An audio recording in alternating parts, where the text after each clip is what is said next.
anti-political dynasty bill. Sapagkat Yan. ang sinasabi ng iba, malabo yan. Malabo nga ba? Tanungin natin si Navotas Congressman Toby Tiangco. Kong, magandang umaga po. Doris at Robert sa Tandem ng Bayan. Good morning, sir. Yes, Doris, Robert, good morning. Opo. Number one, no, I hope bigyan niyo ako ng pagkakataon na i-clarify yung maling balita kahapon Oo. ni Mr. Steve Rush. Sa tingin ko, napasahan po siya ng maling impormasyon, no? Dahil ito yung eksaktong quote na sinabi niya, no? So ano po ang Sabi niya, totoo, sir? Sige po. teka, basahin ko muna para maliwanag, no? Sige Sabi po. niya, doon naman tayo, attorney, sa sinasabi ni Navotas Congressman Toby Tiangco na hindi daw niya suportado yung anti-dynasty bill na isinusulong ng Kamara. Okay, etc., etc. Ano ang reaction niyo dito? Tama lang ho ba ang ginagawa niya? Okay, yan, according to Steve Rush, no? Ito po ay maling impormasyon dahil number one, never at wala po akong sinasabi na hindi ko suporta yung anti-dynasty bill. Maliwanag yan.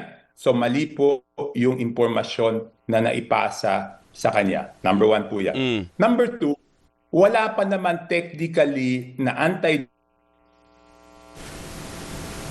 Kong, Ala, nag-freeze yung nag-freeze. signal niya. Oo.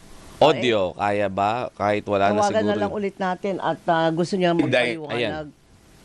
Ayan, bumalik na. Kong, bumalik na ba kayo? Ay, tawagan na lang ulit natin. Kong? O, nahihirapan. Hello. Ayun. Kong, nawawala po yung inyong signal. Mukhang mahina ang connection ninyo. Ayun. Sige, tatawagan muna natin. Telepono na lang para mas malinaw siguro. Mukhang hindi kinakaya nung signal nung kanyang Oo nga, oo. provider. Pero ano yan, sabi niya, mali daw. Sabi niya, mali hindi, napasahan ng maling impormasyon. Kaya nga gusto rin natin ng klarifikasyon. Ano ba talaga ang totoo? Ano ba ang sinabi niya? Di sa kanya mismong bibig manggaling. Kasi kung lumabas yung balita na yan, may pinanggalingan. Hindi naman niya pwedeng gumusbong lang ng ganon. Kaya nga, So, tingnan natin kung makukuha pa natin siya ulit. Tinatry po namin kayong tawagan ulit kung Telepono. Toby. Sana ay makasagot po kayo. Samantala, para meron naman tayong, ayan na tayo. Marapit na tayo, Kaya partner. nga, partner. Hindi maka-shout out na lang Go. muna tayo habang wala pa si Kong Toby. Kausapin na po natin ulit para mas malinaw yung ating linya at marinig natin ang kanyang paliwanag si Representative Toby Tiangco. Sir, good morning po ulit. Ang banggit Yes, po good ninyo, morning, Robert. opo, ang clarification ninyo, hindi totoo na hindi ninyo suportado. And then, baling ngayon, Kong, ano po, para marinig na rin ng mga kababayan natin, ano po ang take ninyo kung maisulong man Yan. at pag-usapan man itong anti-political dynasty bill? Ayan. Okay. Teka, liwanagin natin. Okay. Liliwanagin ko lang kasi dapat ko ma-clarify yung tama, no? Opo. Hindi po tama at never ako nag-issue ng statement na hindi ko suportado yan. Number one. Number two, madaming versions ngayon sa House of Representatives, di ba? So, Opo. technically, wala pang House version. Magsisimula pa lang yung committee hearing, I think, pag-resume namin, di ba? So, magkakaroon pa lang ng sinasabing isinusulong ng House na version kapag nagkaroon ng committee report, di ba? Okay. And openly, I have been saying na mukhang reasonable yung isinusulong ni Congressman Egay Erice. Yung isinusulong, kasi madaming version dyan di ba?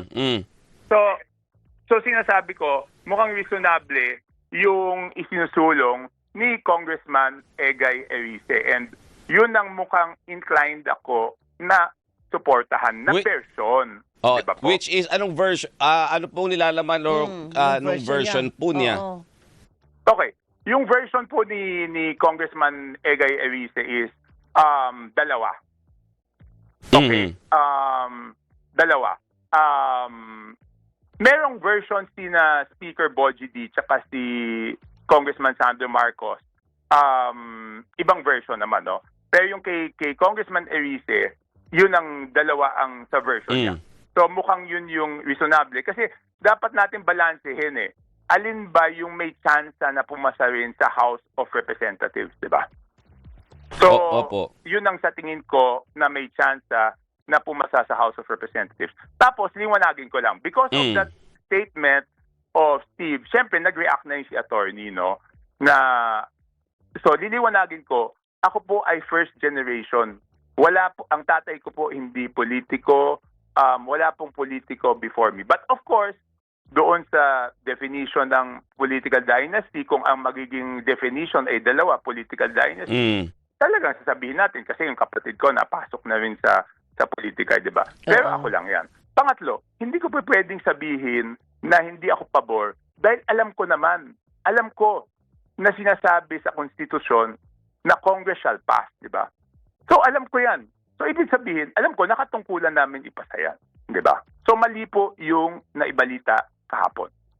Okay. So yan, galing po mismo kay Congressman Toby Tiangco ang kanyang take dito sa ano nga ba partner Political dynasty. Yes, Oo. Medyo kung medyo naubusan lang tayo ng oras, babalikan ka namin dito. Kailangan may part 2 tayo dito. Lalo na kung naisulong na yung tinatawag na bill na yan para magkaliwanagan tayo. Yes, alam nyo Doris at Robert, mas maganda na tanungin yung stand Ayan. kapag meron ng isang kasi pagsasama-samahin yan lahat, diba? Opo. Pagsasama-samahin yan lahat Tapos magsusponsor yung committee ng committee report. So yun ang pagbobotohan kung pabor ka doon sa version na yon at o hindi.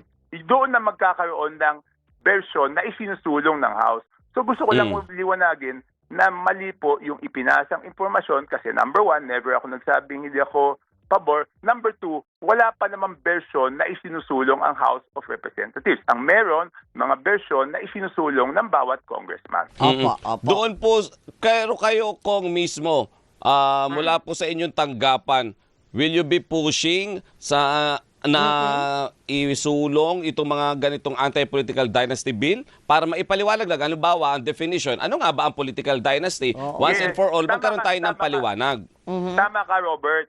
Yan ang starting point.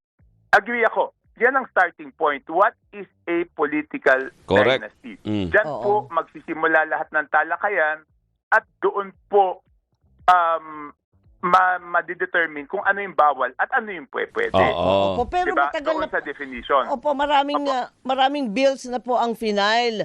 At diyan nga po kumbaga ay ang tawag to, nabibitin tayong lahat yung definition of terms. Yung sinabi kasi, hindi, political dynasty kapag lahat kayo nasa national level. Hindi, kapag magkakalayo naman, mayor yung isa, senator yung isa, hindi rin ikukonsider na political dynasty. May mga ganyang version. Correct. At ilang taon na po tayo tanungan at portion lagi tayo. Wala pa rin nagiging malinaw. So yung sa inyo po, Kong, ay palagay ninyo, ay isusulong ninyo agad-agad, ura-urada, nang sa ganun nga, ay matapos na po ang usapin. Kung ano nga po ba itong pinag-uusapan natin na ito? Okay. Nasa liderato po yan ng House. Hindi ko alam, may isang House leader na nagbanggit na tila, pakicheck nyo, I could be wrong. Tila, nakaschedule na siya sa committee sa 27. But you please check, hindi ko sigurado dahil hindi ako miyembro ng Committee on Revisions of Law. Actually, hindi nga ako binigyan ng kahit anong committee, di ba? So, hindi ko ang pwede ko lang gawin, mag-participate. So, yun ang dapat nating tignan. Pero kaya nga, di ba sabi nyo, iba-iba yung definition. Kaya nga sinasabi ko, since kayo na rin nagsabi na iba-iba yung definition at hindi pa na-define up to now, lalong nagpapatunay na there is still no House version na isinusulong. Iyan na yung mga individual versions na patatalakayin tapos pagsasama-samahin yan sa committee at kung ano yung pagdidesisyonan ng mayorya sa committee na yan ang substitute bill, pag pinagsama-sama yan, yun ang pagbobotohan at yun ang magiging House version. Opo. So it's premature to Sige, say Kong. na If, hindi po kapag ako pabor. kapag po gumulong na ulit ito pagdating Oo. sa committee level, syempre bago magkaroon ng isang version yan, bago nila isulong sa plenary, Oo. babalikan po namin kayo kung ano magiging komento ninyo hinggil po dyan sa magiging final na mukha Oo. ng anti-political dynasty bilang manggagaling mula dyan sa Kamara. Kong, for the meantime, maraming salamat po sa inyong oras. Last statement na lang po. Go ahead po. Okay. No, ito na lang po, no? So, maliwanag na alam ko yan ay constitutional provision. And since I've sworn to uphold the Constitution, it is my duty to pass it, di ba?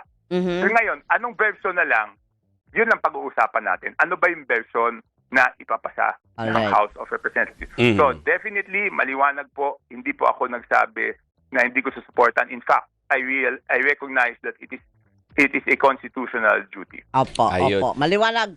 Thank you very Thank you, much. Kong. Thank you pa sa Salamat chance po. na i-clarify, Robert and Apo. Doris. Thank you. Thank Thank you po. you.